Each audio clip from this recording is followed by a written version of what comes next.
जो नेता मुसलमानों को खरोंच तक लगने पर आसमान सिर पर उठा लेते, सड़कें घेर के प्रोटेस्ट शुरू हो जाता है, वो हिंदुओं की हत्या, हिंदुओं के पलायन पर खामोशी साधे हुए।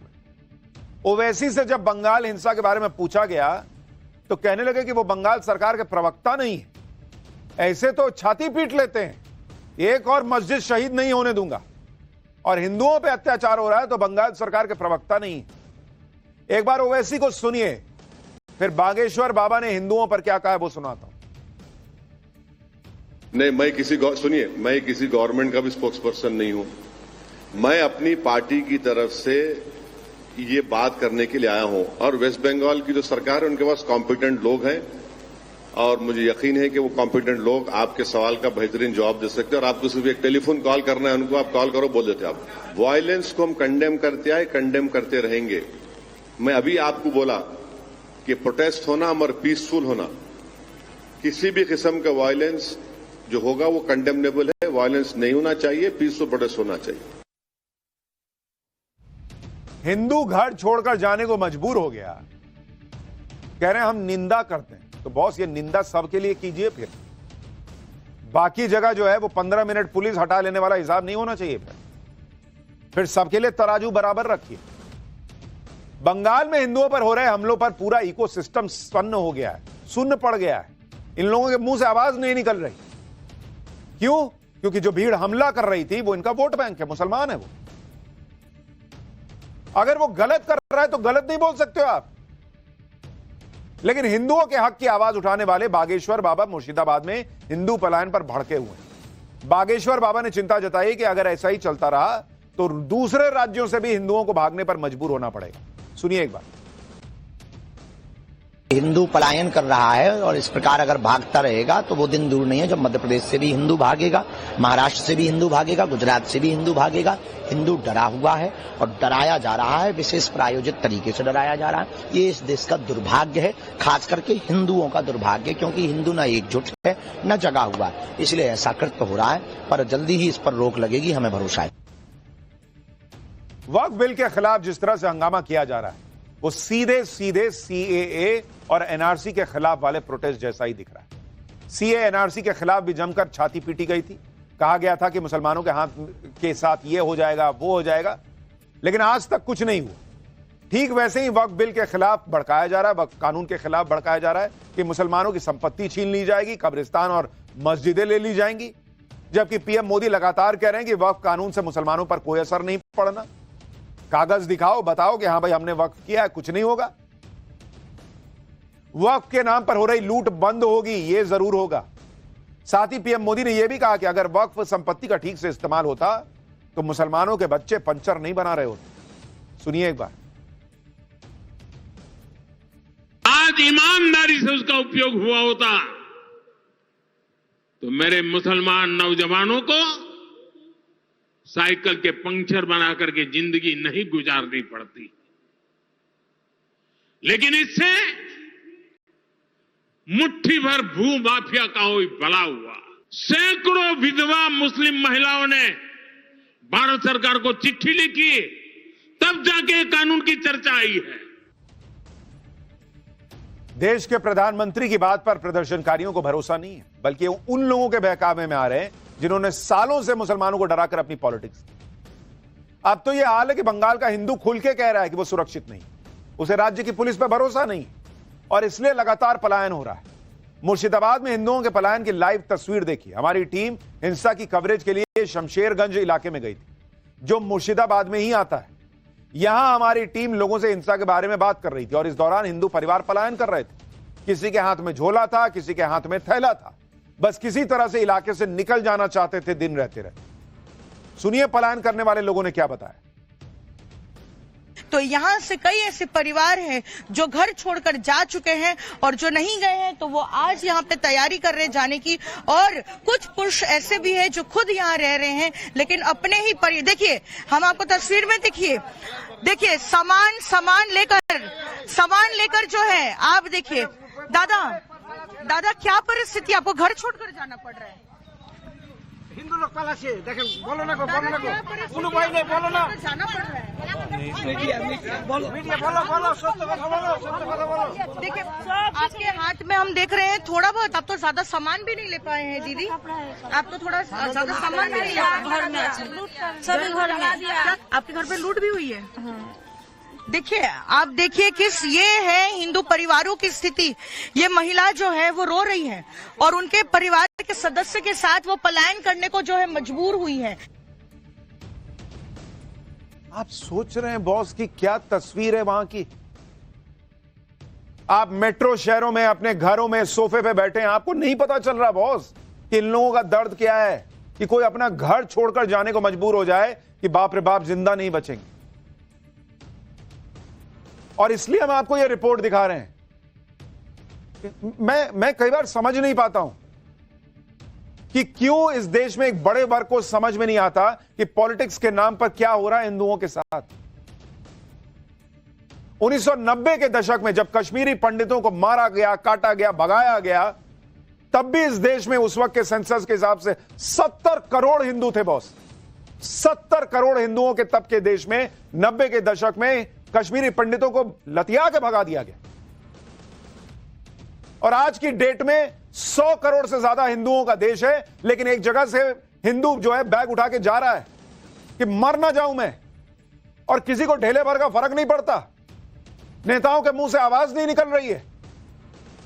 और इसकी सिर्फ एक वजह है, क्योंकि उनको पता है कि यह देश 100 करोड़ से ज्यादा हिंदुओं का नहीं है। उस 100 करोड़ से ज्यादा हिंदुओं में कोई भूमियार है, कोई राजपूत है, कोई ब्राह्मण है, कोई कायस्थ है, कोई दलित है, वो हिंदू है ही नहीं। उनको बांट के, उनको अलग अलग छांट के हम वोट ले लेंगे, हमको फर्क नहीं पड़ेगा। इसलिए किसी को फर्क नहीं पड़ता। कुछ लोग कहते हैं ज्यादा बच्चे पैदा करो, ज्यादा बच्चे पैदा करो। अरे बच्चे से नहीं होगा बॉस। 100 करोड़ हैं आप या 70 करोड़ हैं, आपकी हालत ये इसलिए क्योंकि आप एक नहीं है, आपकी पहचान हिंदू की नहीं है। और ये बात इस देश में लोगों को समझ ही नहीं आ रही। और ये बात इसलिए कह रहा हूं क्योंकि जो टारगेट हो रहे हैं वो धर्म देख के टारगेट हो रहे हैं। ऐसे रैंडम हो रहा होता तो आदमी कुछ नहीं बोल रहा हो। मुर्शिदाबाद के शमशेरगंज से टीएमसी के विधायक हैं अमीरुल इस्लाम। पूरा मुर्शिदाबाद ही टीएमसी का गढ़ है। और यहां के शमशेरगंज में जब स्थानीय विधायक अमीरुल इस्लाम पहुंचे तो लोग भड़क उठे, विधायक पर आरोप लगाने लगे कि इन्हीं के इशारे पर सारी हिंसा हुई है। वहां जो हंगामा हुआ वो नव भारत के कैमरे पर रिकॉर्ड हुआ है। देखिए क्या कह रहे थे लोग। किस तरह से यहाँ पर जो गुस्सा है, यही किया है अमीरुल इस्लाम, यही किया है, यही बैठ के किया है सब कुछ, यही बैठ के सब किया है अमीरुल इस्लाम, सब कुछ किया है यही। देखिए किस तरह से लोगों को गुस्सा है। गाड़ी में धक्का देकर चला गया, मेरे धक्का देकर चला गया, मेरे को धक्का देकर चला गया, हम मर जाएगा अभी गाड़ी में चक्कर। देखिए यहाँ पर एमएलए की तरफ से जो है कोशिश की गई थी यहाँ पर रोकने की, लेकिन जो है यहाँ पर आप देखिए गुस्साई भीड़ ने जो है उनको घेर लिया था। कुल मिलाकर पूरे मुर्शिदाबाद में हिंसा के निशान चीख चीख कर गवाही दे रहे हैं कि वहां क्या हुआ है, कैसे हिंदुओं के परिवारों को निशाना बनाया गया, किस तरह से हिंदुओं को पलायन के लिए मजबूर होना पड़ रहा है। और बॉस, जब घरों पर बम से हमले के आरोप लगे, घरों को आग के हवाले कर दिया जाए, घर में सिवाय राख के कुछ नहीं बचेगा, तो लोग पलायन नहीं करेंगे तो क्या करेंगे? खुद राख बन जाने का इंतजार करेंगे क्या? शायद हमलावरों का मकसद यही रहा होगा, जैसा बीजेपी आरोप लगा रही। देखिए कैसे घरों को लूटने के बाद आग लगाई गई, जरा उस पर एक रिपोर्ट देखिए। कुछ घर ऐसे हैं जिन पर ताले नहीं हैं, और वो इसलिए क्योंकि ताले लगाने की कोई जरूरत ही नहीं है, क्योंकि इस घर में कुछ बचा ही नहीं है कि अब इस घर पर ताला लगाया जाए। आप देखिए इस अलमारी के जो है निशान आपको साफ जाहिर करेंगे कि किस तरह से लॉकर को तोड़ा गया। यहाँ पर जो सोना, ज्वेलरी, जो कुछ उनको मिला, जो यहाँ पर सब कुछ उनका लूट लिया गया। जितना भी सामान यहाँ पर था वो लूटने के बाद इन्होंने आगजनी की। जो परिजन है वो कहीं दूर चले गए हैं, लेकिन यहाँ उनका कहना है कि ये खिड़की से कई ऐसे बॉम्ब हैं, देसी बॉम्ब को जो है चार्ज किया गया, इसलिए ये पूरा कमरा जो है जलकर खाक हो गया है। लगभग हिंदू परिवार यहाँ से दूर जा चुके हैं, घर पर ताले लगे हैं, और जो बचे कुछ लोग हैं वो देखिए अपना पूरा का पूरा सामान लेकर जो है वो सुरक्षित स्थानों पर जा रहे हैं। मुर्शिदाबाद में जिस पैटर्न पर हिंसा और आगजनी की गई, क्या वो किसी बड़ी साजिश का हिस्सा तो नहीं है? क्योंकि अभी तक की जांच में जो पता चला है वो हैरान करने वाला है। सूत्रों के हवाले से कहा जा रहा है कि मुर्शिदाबाद हिंसा में पीएफआई का नाम भी आ रहा है। मुर्शिदाबाद में हिंसा सोची समझी साजिश थी कहा जा रहा है। प्लानिंग के तहत पुलिस को रोकने की रणनीति बनी थी। हाईवे पर पुलिस को 2 जगहों पर रोका गया, जिससे पुलिस गांव तक पहुंच नहीं पाई, जिसके बाद गांव में जमकर हिंसा की गई। एसडीपीआई पर अफवाह फैलाने का आरोप है। घर घर जाकर वक्फ कानून के खिलाफ भड़काने का आरोप है। अफवाह फैलाई गई कि केंद्र सरकार मुसलमानों की संपत्ति छीन लेगी और इसी वजह से कहा जा रहा है कि प्लानिंग के तहत हिंसा की गई थी। पुलिस को हाईवे पर फंसा दिया गया और अंदर गांव में हिंदुओं के घरों को जलाया जा रहा था। जरा इस पर भी एक रिपोर्ट देखिए। ये इलाका जो है वो एंट्री पॉइंट है।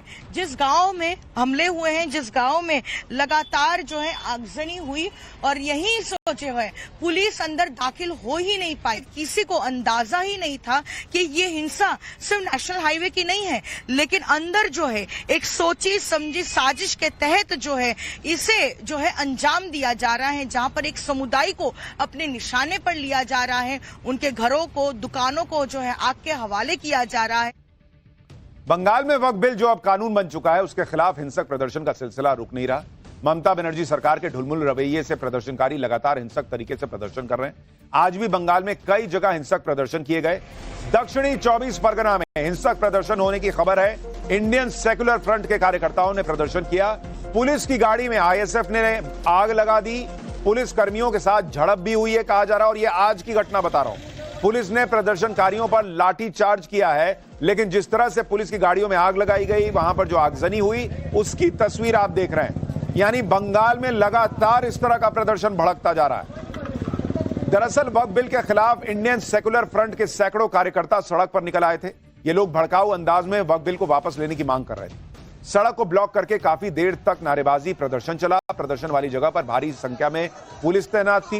इंडियन सेक्युलर फ्रंट के कार्यकर्ता सियालदा जाने की जिद कर रहे थे। इस दौरान पुलिस से भी इनकी झड़प हुई। जब बहुत समझाने पर भी ये लोग नहीं माने तो पुलिस ने लाठीचार्ज किया। ये तस्वीरें देखिए। पुलिस ने इंडियन सेक्युलर फ्रंट के कार्यकर्ताओं को दौड़ा दौड़ाकर वहां से खदेड़ दिया। बंगाल के मुर्शिदाबाद में हिंदू परिवारों के साथ जो हुआ वो बहुत शर्मनाक है। और उसके बाद भी जो बयान आ रहे हैं टीएमसी नेताओं के, वो और ज्यादा शर्मनाक है, जो हिंदू परिवारों के दर्द पर नमक छिड़कने जैसे। सत्ताधारी टीएमसी नेताओं से यह उम्मीद थी कि वो इस हिंसा पर अपनी नाकामी स्वीकार करेंगे, जान बचाकर भागे हिंदू परिवारों को वापस लाने का भरोसा देंगे। लेकिन आप टीएमसी के नेताओं को सुनेंगे तो वो तो ऐसे ऐसे बयान दे रहे हैं जिससे हिंसा और भड़क जाए। टीएमसी के सांसद बापी हलदर ने कहा कि कोई वक्फ संपत्ति की तरफ नजर उठाकर देखेगा तो आंखें निकाल लेंगे, हाथ पैर तोड़ देंगे। बंगाल सरकार में मंत्री फिरहाद हकीम बड़ी बेशर्मी से कह रहे हैं कि सब ठीक है, बंगाल से बंगाल के अंदर ही पलायन हो रहा है। बाप रे बाप, आप सुन रहे हैं? मतलब लोग अपना घर छोड़ के गए तो क्या हुआ, बंगाल के अंदर ही ना गए हैं तो इनको कोई फर्क नहीं पड़ रहा पलायन से। टीएमसी विधायक हमीदुल रहमान कह रहे हैं कि वक्फ कानून अगर वापस नहीं लिया तो मोदी जी पूरा भारत बंद हो जाएगा। आप टीएमसी के नेताओं के भड़काऊ बयानबाजी सुनिए। लेकिन हम लोग बोले आफ्टर ऑल ये बिल अगर विड्रॉ नहीं किया मोदी जी तो संपूर्ण भारत बंद हो जाएगा, उसको किसान बिल का ऐसा हो जाएगा। ऐसा कोई बात नहीं है, यहाँ पर ऐसा कोई परिस्थिति नहीं है। बंगाल से बंगाल में ही जा रहे हैं तो बंगाल सुरक्षित है बोल के देख जाएगा, सारी जगह जा रहे हैं, सब ठीक है। आप सोचिए बॉस, बंगाल के मंत्री कैसी भाषा बोल रहे हैं। कह रहे हैं कि बंगाल के अंदर ही तो पलायन हो रहा है, इसके लिए हिंदुओं की जान की कोई कीमत नहीं है इनके लिए। सवाल पूछने पर गुजरात दंगों की बात कर रहे हैं। और तो और टीएमसी के मंत्री यहां सीधे सीधे देश के संघीय ढांचे को चैलेंज कर रहे हैं, संविधान को चैलेंज कर रहे हैं। कह रहे हैं कि बंगाल में परिस्थिति नहीं है कि वक्फ कानून लागू हो जाए। ऐसी भाषा बोलने या दंगाइयों का ऐसी हिंसा करने का दम कहां से आ रहा है, उसकी क्रोनोलॉजी समझिए। खुद सीएम ममता डंके की चोट पर कह चुकी हैं कि बंगाल में वक्फ कानून लागू नहीं होने देंगे। अब जब मुख्यमंत्री बोल रही हैं तो मंत्री बोलेंगे। कुछ दिन पहले ही ममता बनर्जी ने कहा था कि मुस्लिम समुदाय दर्द में है, वो आहत है, उनका दिल दुखा है। अब जब मुस्लिम भीड़ की हिंसा को ममता बनर्जी उनका दर्द बताकर एक तरीके से जस्टिफाई करेंगी तो हिंसा रुकेगी कैसे? उसको तो लग रहा है कि हां मैं दर्द में हूं तो मैं तो यही करूंगा। इतना ही नहीं, इसी साल फरवरी में ममता बनर्जी खुद मुसलमानों को उकसाने वाले बयान दे रही थी। आप खुद सुनिए, 2 महीने पहले ममता बनर्जी किस तरह से एक तरीके से मुसलमानों को भड़का रही थी। बीजेपी ने अब ममता का यह बयान सोशल मीडिया पर शेयर किया। যে অশ্লীল কথা বলছেন, একটা ধর্মের নামে এত কুৎসা করছেন, একটা অপপ্রচার করছেন। একদিন তারা যদি একটা আন্দোলনের ডাক দেয়, আপনি নিজেকে সামলে রাখতে পারবেন তো? मुर्शिदाबाद में पीड़ित हिंदुओं ने इंसाफ का इंतजार करने के बजाय जान बचाकर भागना सही समझा, क्योंकि जिस तरह से ममता बनर्जी पहले दिन से उग्र भीड़ के सामने सरेंडर मोड में दिख रही हैं, उसे देखकर शायद उन्हें ममता सरकार से इंसाफ की उम्मीद बची नहीं। आप ममता बनर्जी का थोड़ी देर पहले का बयान देख लीजिए, वो हिंसक भीड़ के सामने प्लीज प्लीज कर रही हैं। ममता बनर्जी ने कहा है कि शांतिपूर्ण तरीके से और परमिशन के साथ लोकतांत्रिक आंदोलन करने का हक सभी को है, लेकिन वो कोई भी हो, एबीसीडी बोल रही है भाई, नाम नहीं ले पा रही। आप लोग कृपया कानून को अपने हाथ में न लें, कृपया। कानून को तोड़ने की कोई जरूरत नहीं है। कुछ लोग उकसाएंगे, लेकिन उनके जाल में ना फंसें। जो अपना दिमाग ठंडा रखेंगे, जीत उन्हीं की होगी। मतलब यहां भी दोष कोई उकसाया होगा तभी ऐसा कर दिया भाई, नहीं तो ये लोग ऐसा नहीं कर सकते, इतने मासूम है। ये है ममता बनर्जी का रवैया। वक्फ कानून पर ममता बनर्जी कैसे एक तरफा मुसलमानों के साथ खड़ी दिख रही हैं और हिंदुओं की पूरी तरह अनदेखी कर रही हैं, उसकी चर्चा हर तरफ है। वक्फ कानून पर ममता बनर्जी को मुसलमानों का दर्द तो तुरंत दिख जाता है, वो समझ जाती है कि मुस्लिम समुदाय दर्द में है, लेकिन अफसोस की बात यह है कि मुर्शिदाबाद के हिंदुओं का दर्द उन्हें नहीं दिख रहा। इस पर खुलकर क्यों नहीं बोल रही? ममता बनर्जी मुसलमानों को तो यह भरोसा देती है कि मुस्लिम और उनकी संपत्ति को कोई हाथ नहीं लगा सकता, लेकिन यही भरोसा वो हिंदुओं को दे पा रही है क्या कि तुम्हारी संपत्ति कोई नहीं छुएगा, तुम अपने घर में रहो, कोई तुमको वहां से पलायन की जरूरत नहीं है। मुर्शिदाबाद हिंसा में साफ साफ बंगाल पुलिस की नाकामी दिखती है, लेकिन ममता बनर्जी और उनकी पार्टी इस हिंसा का ठीकरा भी बीजेपी पर फोड़ रही। सोचिए, जब राज्य सरकार ही खुद दंगाइयों को क्लीन चिट देकर सारा दोष बीजेपी पर मढ़ने लग जाए और हिंसा को सियासी रंग देने लग जाए, तो फिर बंगाल के हिंदुओं के लिए इंसाफ की उम्मीद करना ही बेमानी। इसलिए जब मुर्शिदाबाद हिंसा पर कानून व्यवस्था का सवाल उठता है, तो टीएमसी के नेता ऐसा बयान देते हैं कि कोई भी सिर पकड़े। टीएमसी प्रवक्ता को सुनिए, जो कह रहे हैं कि बीएसएफ की ड्रेस में आरएसएस के लोग घूम रहे हैं और अब माहौल को खराब कर रहे हैं। सुनिए जरा। जो बीएसएफ अभी यहाँ पर इन्फोर्स किया गया, बीएसएफ को, बीएसएफ घूम रहा है। हमारे पास ये भी खबर आया है कि बीएसएफ का ड्रेस पर पहन के आरएसएस का लोग भी उनके बीच में घुस रहा है। बीएसएफ की ड्रेस में आरएसएस के लोग घूम रहे हैं? अरे तो भाई, तो बीएसएफ के ड्रेस में आरएसएस के लोग घूम रहे हैं, तुम्हारे पास खबर आ रहा है तो पकड़ो ना भाई उनको। पकड़ते क्यों नहीं हो? और जो हिंसा कर रहे हैं वो बीएसएफ की ड्रेस वाले नहीं कर रहे हैं। वो कौन कर रहे हैं? उसमें भी कह दो कि भाई मुसलमानों के बीच में जो है, वहां जो भीड़ है वक्फ का विरोध करने वाली, उसमें भी आरएसएस के लोग घुस गए हैं, टोपी पहन के, कुर्ता पजामा पहन के, और वही लोग विरोध कर रहे हैं, वही प्रदर्शन कर रहे हैं। कर दो वो भी आरएसएस को, खत्म करो ना मामला भाई, छोड़ो, सब आरएसएस पे डाल दो। आप सोचिए, मुर्शिदाबाद हिंसा पर पर्दा डालने के लिए टीएमसी के लोग किस लेवल का तर्क दे रहे हैं। टीएमसी सांसद सागरिका घोष ने तो एक अखबार की कटिंग शेयर करते हुए दावा कर दिया कि बिहार से हिंदू युवा मुसलमानों की ड्रेस में बंगाल के मुर्शिदाबाद में आ गए। कौन इन्हें यहां लाया है? मतलब सब हो गया, दाएं बाएं ऊपर नीचे सब कर दिया गया, इधर से कोई आ रहा है, उधर से कोई आ रहा है, लेकिन इनकी पुलिस क्या कर रही है? ये क्यों नहीं रोक पा रहे? बंगाल में कहीं भी हिंसा हो जाए, कुछ भी हो जाए, ममता सरकार का फंडा क्लियर है, सब कुछ बीजेपी पे डाल दो, और कुछ ना मिले तो कह दो कि बाहर से आई भीड़ ने हिंसा फैलाई। चुनाव में भी हिंसा भड़की थी तो ममता बनर्जी यही कह रही थी कि गुजरात और यूपी से आए गुंडे इसके लिए जिम्मेदार। यानी हर बार का यही रोना है कि बाहर से एलिमेंट्स आते हैं, हिंसा फैला देते हैं। अरे भाई, तो बाहर से लोग आके हिंसा फैलाते हैं तो आप रोक क्यों नहीं पाती हैं? मान भी लिया कि बाहर से भीड़ हिंसा फैलाने आई, तो आपकी पुलिस, आपका इंटेलिजेंस सिस्टम क्या कर रहा है? आप सोचिए, हिंसा उस मुर्शिदाबाद इलाके में हुई है जहां ऊपर से लेकर नीचे तक पूरा टीएमसी का दबदबा है। मुर्शिदाबाद में 66% से ज्यादा मुस्लिम आबादी है। सांसद से लेकर सरपंच तक के पद पर टीएमसी का कब्जा है। मुर्शिदाबाद के सभी 3 सांसद टीएमसी के हैं। मुर्शिदाबाद इलाके में 22 विधानसभा सीटें हैं, जिसमें 20 टीएमसी के विधायक हैं। और जिस उत्तरी मुर्शिदाबाद इलाके में दंगे हुए और हिंदुओं पर हमले हुए, इस इलाके के सभी विधायक टीएमसी के हैं। सियासी तौर पर इतने पॉलिटिकली एक्टिव होने के बाद भी इस जिले में हिंसा भड़की, और टीएमसी की थ्योरी क्या है कि आरएसएस और बीजेपी के लोग दंगा फैला रहे हैं। अरे भाई, तो आपका नेता, आपका सांसद, आपका विधायक सो रहा है क्या? वक्फ कानून के विरोध में मुस्लिम समुदाय के कुछ लोग बंगाल जलाने पर उतारू हैं, लेकिन ममता बनर्जी उन पर एक्शन लेने के बजाय उनके सामने सरेंडर मोड में क्यों दिख रही हैं, वो भी आपको बताता हूं। भाई, टीएमसी को जो मुस्लिम वोट मिलता है, अगर आप उसको देखेंगे कि टीएमसी को जो मुस्लिम वोट मिलता है, ये मुस्लिम वोट आपको दिखा रहा हूं, ये सीएसडीएस का सर्वे है, इसका आंकड़ा बता रहा हूं। टीएमसी को कितना मुस्लिम वोट मिलता है बंगाल के अंदर? विधानसभा चुनाव में 2016 में 51% वोट मिला बॉस, सीधे 51%। और 2021 में सीधे 75% मुसलमानों का वोट किसको गया? टीएमसी को गया बॉस। लोकसभा चुनाव अगर आप देखेंगे, लोकसभा में क्या हुआ? लोकसभा में टीएमसी को मुस्लिम वोट 2019 में 70% मिला बॉस, 70%।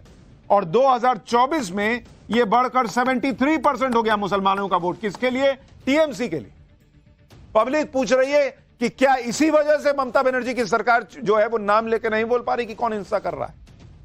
आप यह भी देखिए कि बंगाल में हिंसा पर किस तरह की पॉलिटिक्स चल रही है। जिस बंगाल पुलिस पर हिंसा को रोकने की खुद जिम्मेदारी थी, वो खुद राजनीति करने में लगी। बंगाल बीजेपी ने बंगाल में हिंसा को लेकर एक ट्वीट किया था। इस पर टीएमसी के जवाब देने के बजाय बंगाल पुलिस पार्टी बन गई। बंगाल पुलिस ने दावा कर दिया कि बीजेपी ने हिंसा को लेकर जो तस्वीरें डाली हैं वो फेक हैं और यह हिंसा तो यूपी और बाकी राज्यों में फैलाई गई। इस पर बीजेपी नेता अमित मालवीय ने बंगाल में हिंसा की तस्वीरों को साझा करते हुए बंगाल पुलिस को घेरा और कहा कि टीएमसी की प्रवक्ता क्यों बनी हुई? बंगाल में हिंसा हुई है, यह सच किसी से छिपा नहीं। कानून व्यवस्था को सुधारने के बजाय अगर बंगाल पुलिस अपनी एनर्जी सियासी सवाल जवाब देने में लगाएगी तो सवाल तो पूछे ही जाएंगे। लेकिन बंगाल पुलिस हो या टीएमसी के नेता, दोनों एक ही लाइन पकड़े हुए हैं। हिंसा पर जवाब देने के बजाय टीएमसी नेता मोदी, शाह, योगी को जिम्मेदार बता रहे हैं। ये जो थोड़ा बहुत झमेला होता है इधर उधर, ये खाली बंगाल में नहीं, सारा देश में होता है। इसके लिए जिम्मेदारी सेंट्रल गवर्नमेंट की है। वक़्फ़ बिल और वो जो जबरदस्ती, जो भी देश में दंगा फसाद, कोई झमेला, सारा देश जोड़ के जो हुज्जती हो रहा है, पर कोई भी कुछ होगा, इसके लिए सबका जिम्मेदार है अमित शाह और नरेंद्र मोदी और योगी। भाई, जो भीड़ आग लगा रही है, जो किसी को मार दे रही है, जब उसको पता है कि मेरा नेता खड़ा होकर आराम से बोलने वाला है कि भाई ये तो मोदी, शाह, योगी की वजह से हो रहा है, मेरी कोई गलती नहीं है, तो वो तो यही करेगी। बंगाल में हिंसा हो गई, हिंदू परिवारों को जान बचाकर दूसरे जिले में जाना पड़ा। बंगाल में पानी सिर के ऊपर चला गया, लेकिन मजाल है कि इंडी गठबंधन इस पर कुछ बोल दे। बंगाल हिंसा पर राहुल गांधी, अखिलेश यादव, तेजस्वी यादव, अरविंद केजरीवाल, स्टालिन, लेफ्ट, केरल के सब खामोश। एक तरफ तो ये लोग बंगाल की हिंसा पर चुप्पी साधे हुए, दूसरी तरफ ये जरूर कह रहे हैं कि हम वक्फ कानून के खिलाफ हैं और इसे लागू नहीं होने देंगे। कांग्रेस सांसद इमरान मसूद कह रहे हैं कि कांग्रेस शासित राज्यों में वक्फ कानून लागू नहीं करेंगे। कर्नाटक के मंत्री जमीर अहमद ने बयान दिया है कि कर्नाटक में वक्फ कानून लागू नहीं किया जाएगा। झारखंड मुक्ति मोर्चा कह रही है कि झारखंड में वक्फ से जुड़ा स्टेट रूल ही लागू करे रहेगा, संसद में जो अमेंडमेंट हुए हैं वो लागू नहीं किए जाएंगे। कांग्रेस सांसद इमरान मसूद तो एक कदम आगे चले गए, कह रहे हैं कि कांग्रेस की सरकार आई तो 1 घंटे में नया वक्फ कानून खत्म कर देंगे। इसके जवाब में यूपी के मंत्री संजय निषाद ने कैसा हमला बोला, जरा दोनों को सुनिए। ये मुसलमान सबसे बड़ा हमला है, ये मुसलमानों पर इतना बड़ा हमला है। और ये बात आपसे इसलिए कह रहा हूं कि आज लड़ाई मुसलमान सिर्फ तुम्हारी नहीं है, ये हमला असल मानों में अगर किसी पर है तो ये असल हमला इस्लाम के ऊपर है। तो ये बात आज आपको समझ में आ जानी चाहिए। जिस दिन हम सत्ता में आएंगे 1 घंटे के अंदर इसको उखाड़ के फेंक देंगे। जहां जहां हमारी सरकारें हैं या गैर बीजेपी सरकारें हैं, ये उन स्टेट के अंदर लागू नहीं होगा, चाहे जो कर लीजिए आपसे जो करना। इनके कुछ पुरखों ने 1 घंटे के अंदर फैसला लिया था और अल्लाह के नाम पर एक स्थान बनाया, उसका नाम पाकिस्तान, और गए देखिए क्या दशा उनकी है। अगर ऐसे ही रहे, इन्हीं लोगों की वजह से मुसलमानों की दशा बहुत खराब है। सच्चर कमेटी की रिपोर्ट कहती है इनकी दशा SC/ST से खराब है। और 1 घंटे ऐसे लोगों को, बोलने वालों को तो सदस्यता खत्म होनी चाहिए। कांग्रेस के नेता हैं कबीर खान, वो तो खुलकर मुसलमानों से हिंसा करने के लिए कह रहे हैं। कबीर खान मुसलमानों से कह रहे हैं कि हर गांव से 8-10 लोगों को मारना होगा, बस जलाना, ट्रेन जलाना, ये सब करना होगा, तभी वक्त बचेगा। सुनिए कांग्रेस नेता का भड़काऊ बयान। रास्ते पर उतरना जरूरी है।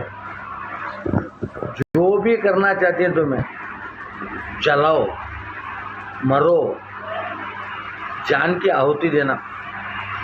हर गांव से 8-10 आदमी मरना, कैसा होना 150, वो हुआ तो सिर फुट के कामा करना, बसा जलाना, ट्रेना जलाना। गौ में है ना, मतलब